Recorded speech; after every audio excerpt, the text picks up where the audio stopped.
Welcome everyone to this essay. It's going to be a long video about the film Saltburn. Mind my super thick north of Spain accent. I will try my best to vocalize and to make myself clear. And I apologize in advance if I make any grammatical mistake or I mispronounce any word. I think it's very clear if you are watching this video, you already watched the movie, but just in case, I need to put a warning about spoilers. And if you haven't watched the Saltburn film, don't watch this video, please. And if you've already watched the movie, I really hope you are at least in your 20s because this film is those three scenes, yes, the bathtub, period, and grave scene. Well, the grave scene has scarred me for life, and I'm 35 years old. And trust me, I've watched very sick films, and that scene is. By the way, I will be later on explain all those three scenes because they have a lot of meaning. By the way, yes, they have shock value, but they have very deep meaning.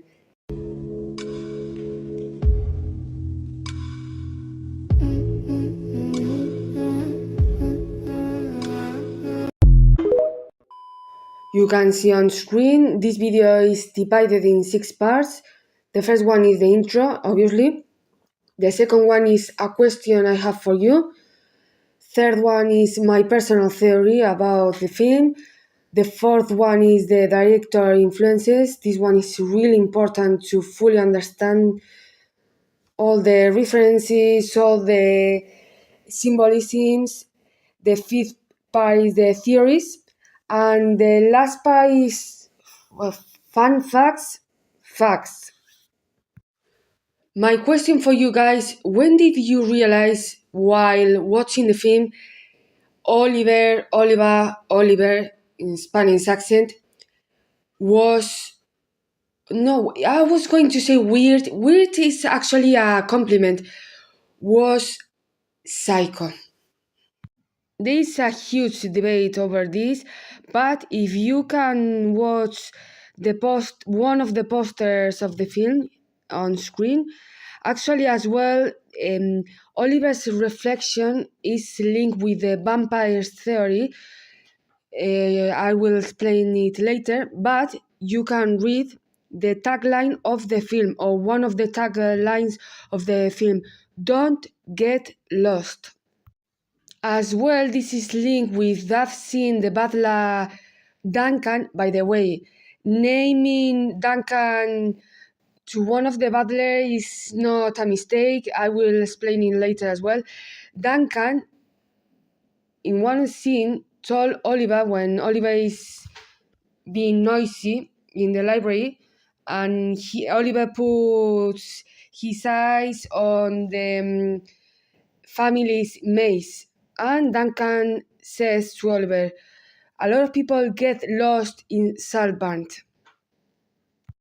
Of course, the maze itself has a symbolism, but I will explain it later.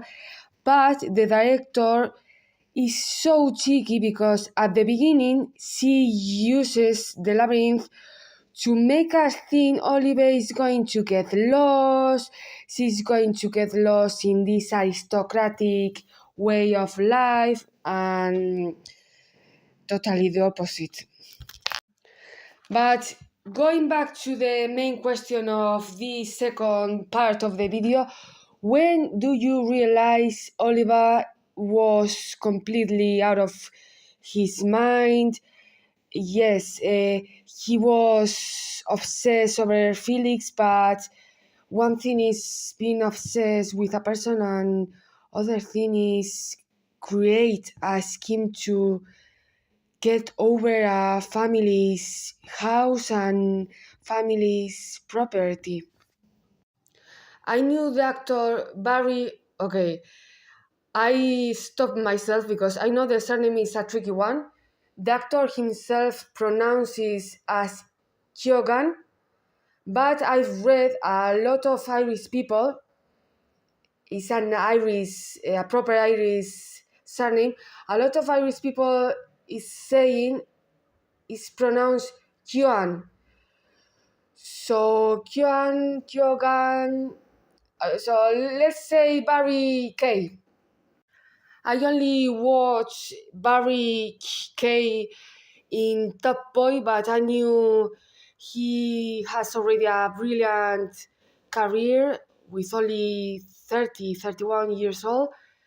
So I thought to myself, you are telling me Barry K has accepted a typical role about a guy from working class getting into Oxford and having struggles with an aristocratic people? Oh, I don't think so. But well, for me, the scene that made the completely difference was when Felix, knowing the passing of Oliver's dad, Felix told Oliver, "Come on, Oliver, you might need some days with your mom. Go to your mom's place and have some rest, being together." And Oliver, no, no, no, no, no, no, no, no, no, no, no, no, no, no. The total refusing to go back to his mom's place. And to be fair, how Oliver's griefs the dad's passing, that was suspicious as fuck. So yeah, practically since the minute 35. But well, with this type of films you never know. So now we are getting into the third part of the essay. Is my personal theory about the film, about Oliver's motive or motives. My theory is simple and basic. Oliver is a psychopath. Different types of psychopaths, different modus operandi.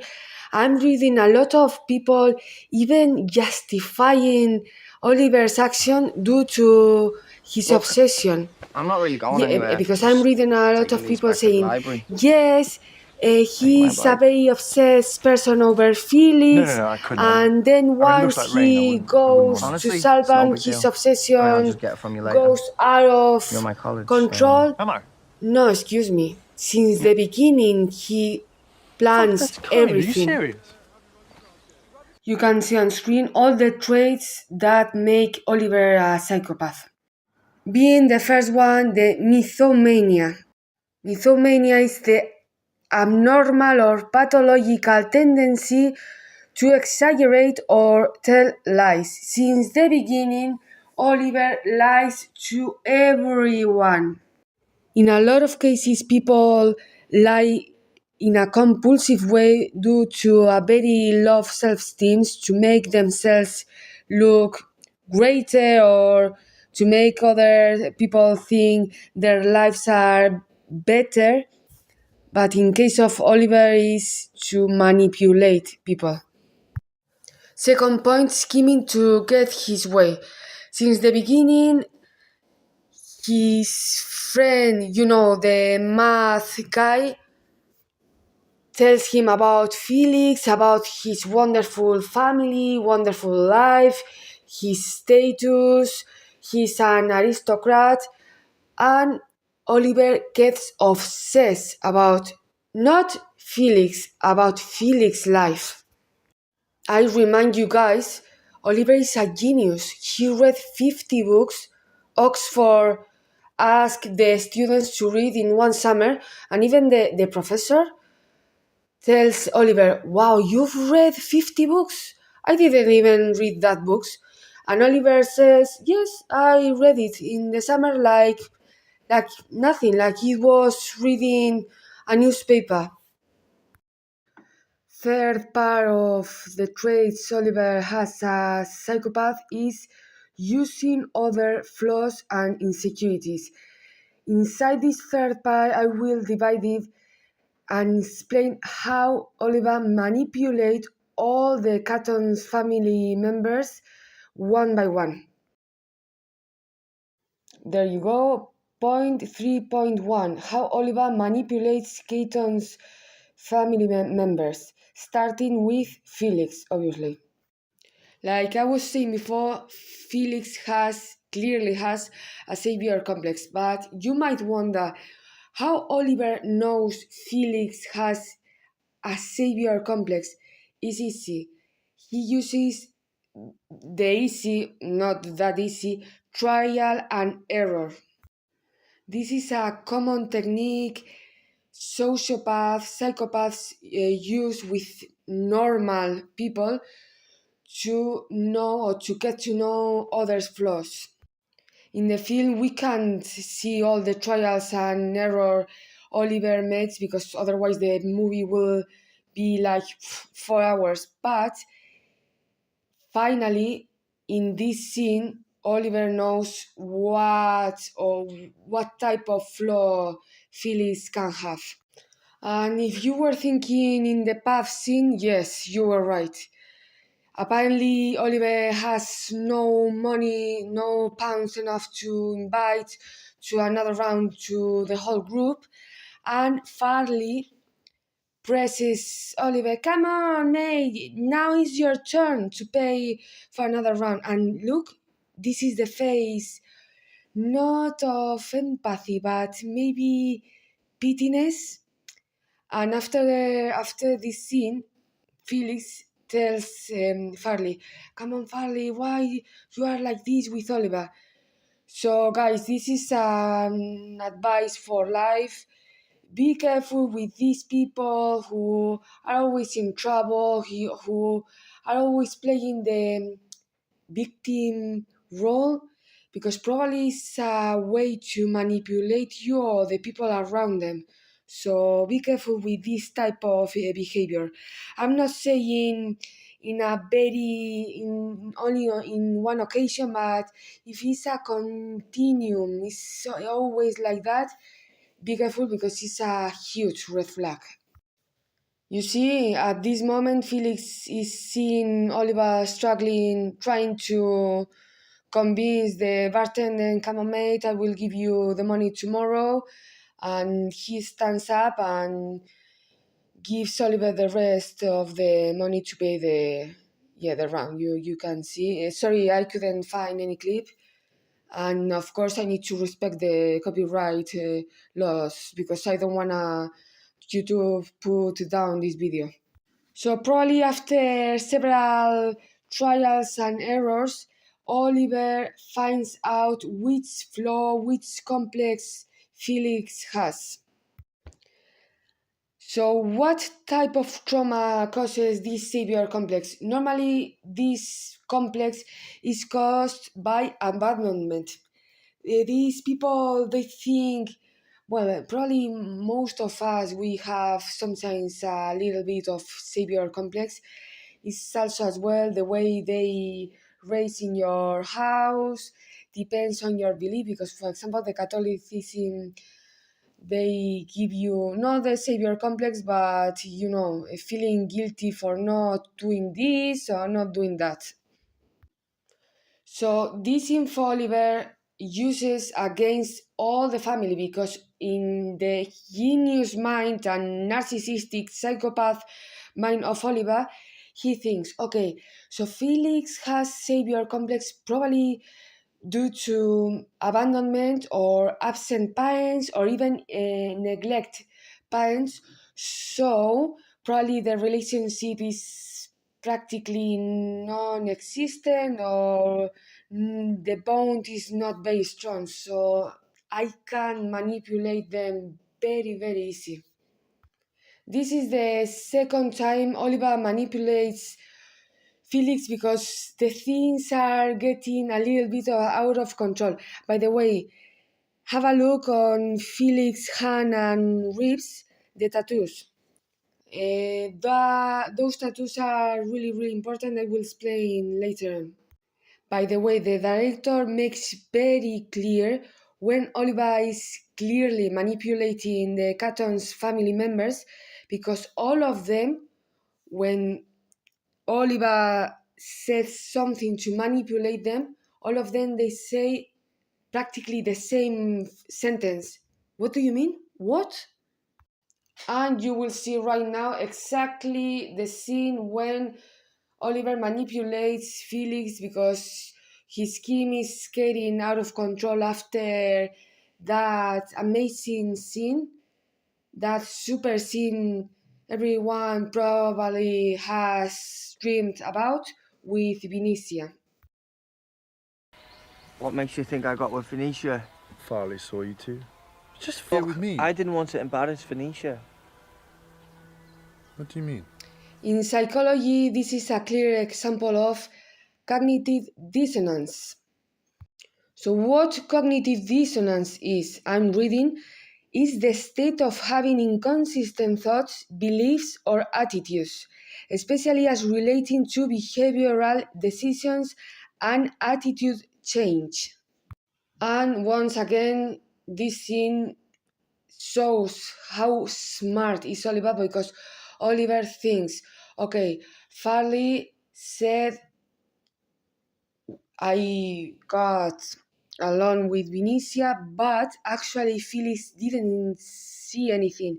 So I will tell this, that way I will trick Felix's mind. So see how smart and how manipulator is Oliver. If you allow me to give you another advice from this old wolf, if you are in a similar situation as Felix, a person is telling you one thing, another person is telling you another thing, just trust your gut, trust your intuition.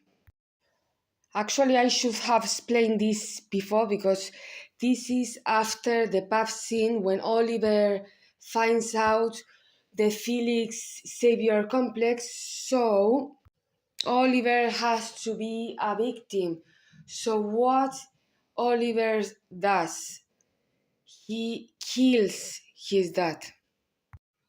We can see a shocked, so shocked, Oliver going to Felix's room, and after talking a little bit, Felix asks Oliver, "But how are you, mate? Are you good for exams?" And Oliver says, "Yeah, I'm shocked." No, he was just simply justifying himself because he was emotionless. He was like, I can't pretend I'm sad because also he's a psychopath. He cannot be sad. And now you might think, but what the fuck are you talking about? Oliver cries like a baby after Felix' death. That's not sadness, that's rage. Because he can't control Felix anymore and he wanted to possess him in a way or possess his life. No Felix, no manipulation. His now toys disappear, and also he's the one who decided to eliminate his toy. For me, this is a huge mistake Felix does with Oliver, but who couldn't know this was a twisted plan made by Oliver? What's the huge mistake I'm speaking about? Is the Catton's family tradition about writing the name of a loved one who has passed away, writing it on stone, on a rock, and throwing the stone into a river. Because this tradition will be practically outlawed by Oliver. Now is the turn of Mommy, Elspeth. I'm going to name her Elspeth because for me the name is quite tricky. As the film goes by, we can tell she's narcissistic, she's superficial, she treats or she sees other people like charity, work like burdens. But how Oliver is capable of manipulate Elspeth? Let's check this clip. And here he is now. Oh, what beautiful eyes. Oh, how wonderful. Yeah, I told you he wasn't a minger. Oh, but darling, you're kind about everyone. You can't be trusted. I couldn't add, obviously, the whole scene, but after this sentence, she said, I'm sorry, don't get it personal or something like that, Oliver, but I hate ugliness since I am a kid. She says this, literally.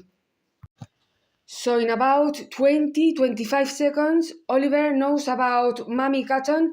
She is narcissistic, she is superficial, she puts beauty on her top priorities, and the most important things, she likes him. She considers Oliver a handsome man. So now Oliver knows how Mommy Catton is, but how is possible he could manipulate her? And I will add you exactly the scene, and exactly the scene where Elspeth practically sells out her own daughter.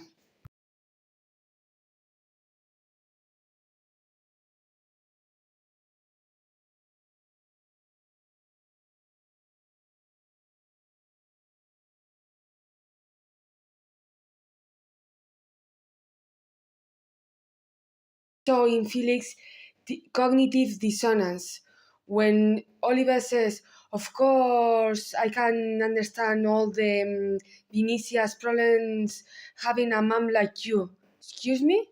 What do you mean? Because you are so beautiful.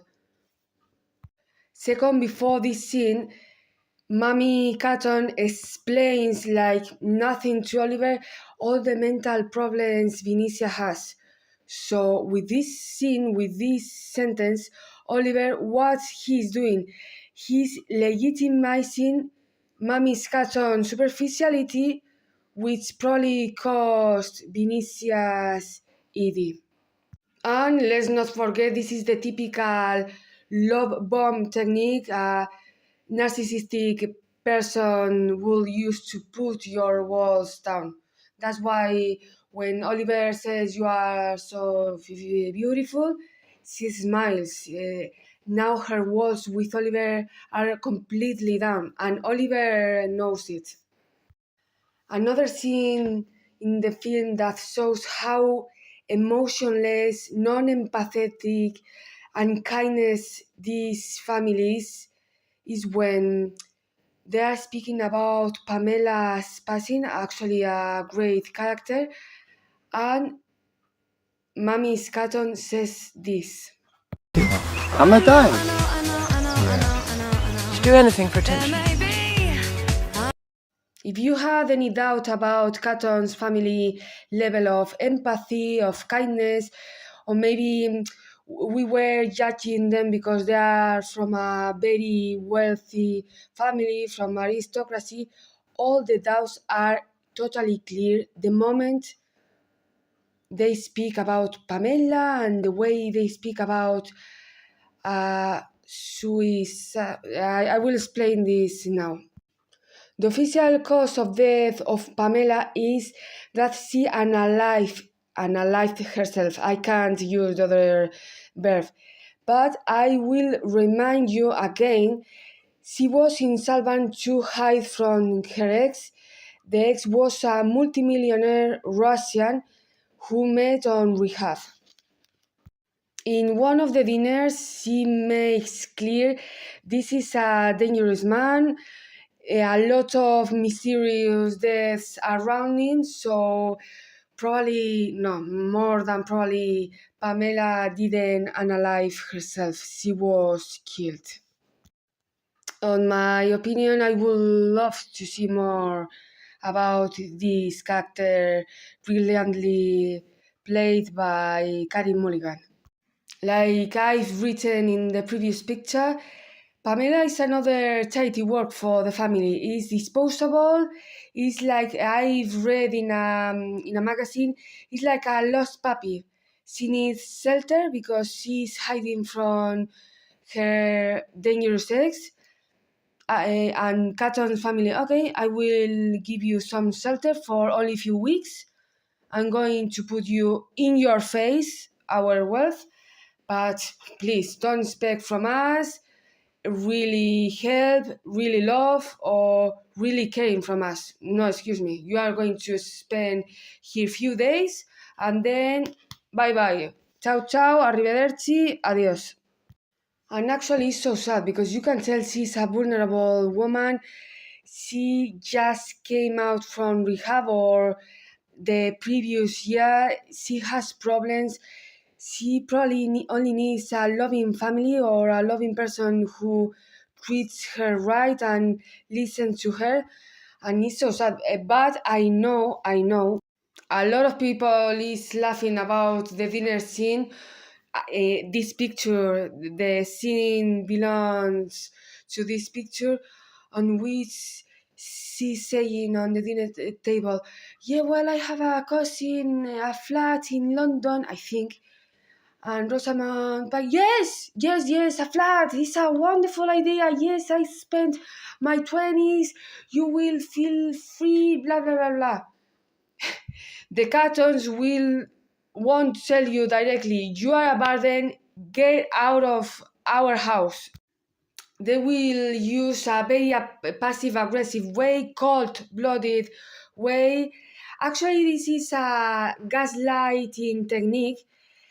You want one thing, but the other person will convince you to do the thing the other person wants. Pamela wanted to spend a little bit more of time in Saltburn, but Mommy Catton not com- she didn't convince Pamela, but like I was saying, in a very passive aggressive way. Oh yes, you will love that. But I don't want. Yes, you will love us. So when you are leaving, then I felt so bad for Pamela. I know. She has her things. She speaks so superficial as well about, for example, Oliver in that scene when Oliver meets the family, but I felt so bad for her. And by far my favorite character, I can't believe Alison Oliver, who plays Venetia, she hasn't nominated for a Golden Globe because that monologue in the bathtub when she's speaking the truth to Oliver, I can't believe she's not nominated for at least a fucking Golden Globe. Venetia is not the typical shallow character. Shallow. Venetia's character is more deep than meets the eye, like you say in English. And how Oliver manipulates Venetia, I've explained it before. Practically, he gets all the info he needs from Mommy's Catton, and I will put exactly the scene. Poor V, the boy's just run a mile. Why? Well, she gives it away for free. She's sexually incontinent. Has been since she was 14. My mother always said. Born masochist. And then there's all the stuff with the food. What stuff? You know, fingers for pudding. We thought she'd grow out of it, the throwing up. I didn't know. This scene shows how little Elspeth respects Venetia. About Felix, I don't know, but she doesn't respect Venetia at all. Elspeth is practically gossiping about Venetia's mental health problems like she was speaking about the weather. And of course, Oliver uses this on first place to manipulate Elspeth to put her narcissistic walls down, and second, he realizes Elspeth doesn't respect Venetia, and probably, and this is so sad, she doesn't love her own daughter. The next scene I've added, I need to go to TikTok because I couldn't find it anywhere in YouTube, explains, foreshadows a lot of things in Saltburn. Listen carefully. It's nearly full. Do you know what that means? No? We're all about to lose our minds.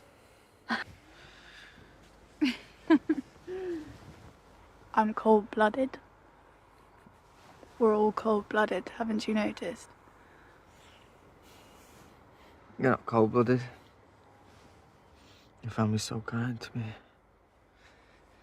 Sweet. I see why Felix likes you so much. You're so, So what? I don't know.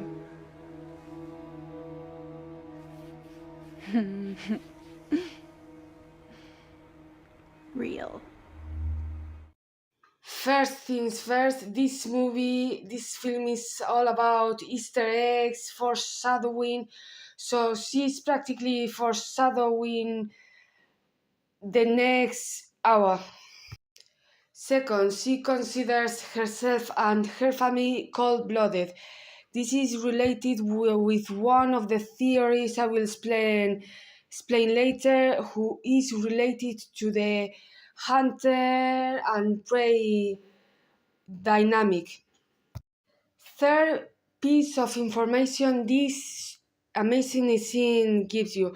Oliver, at this point of the film, he doesn't know about Venetia's eating disorder problems, but probably he deducted about her hypersexuality. In this exactly scene, he starts his pantomime with Venetia, giving away his blanket, he's shivering. Oh no, your family is so kind to me. I'm a victim. I'm poor me, you are so good with me. All lies. He's acting. He's a great actor. Well, Barry, of course, and Oliver as well. Fourth piece of information, and this is the confirmation. Oliver has already manipulated and tricked Venetia's mind. When Venetia tells Oliver, "Oh, I know now why Felix likes you so much. Why is that? Because you are so, I don't know, real." Paradoxically, is the opposite. He's playing a role. It's amazing. When you rewatch the film, it's impossible not to feel frustrated. The following clip is a confirmation. Probably Oliver forces this as well. It's a confirmation about Catton's family lack of empathy and how they treat people in general. It's just so disappointing. You're just another one of his toys. If Oliver, sorry, I needed to say in Spanish accent, if Oliver have any doubt about Felix psychology, Felix empathy, how Felix sees and treats people, again, the doubt is totally clear by Venetia. Because Venetia confirms Felix sees people like toys, summer toys, and this is linked with a theory I will explain later about James, the math guy, being an Felix ex summer toy. I've explained a little bit why Venetia sadly develops an ED, in this case bullying, narcissistic mom, demanding mom, superficial mom, but this is my personal theory about Venetia's hypersexual with one clip. Listen, I'm gonna get a drink. Yeah, me too. Listen, I'm gonna get a drink. Me too. I don't know about you, but I've never sit down on my brother's lap in my fucking life, and I'm 35 years old now. Second point of my theory, the scene where they are all naked. Excuse me, but as well, maybe when you are little babies, when you are a kid, but when you are on your 20s, being fully naked in front of your brother and cousin, no thank you. My third point to explain her hypersexuality also comes from the clip on which Felix is welcoming Oliver to Saltburn, and he says, and on this corner I touched my cousin in an appropriate way. So the director, think Emerald Fennell is also the writer, is telling in a very subtle way the incest is a thing in the Catton's family.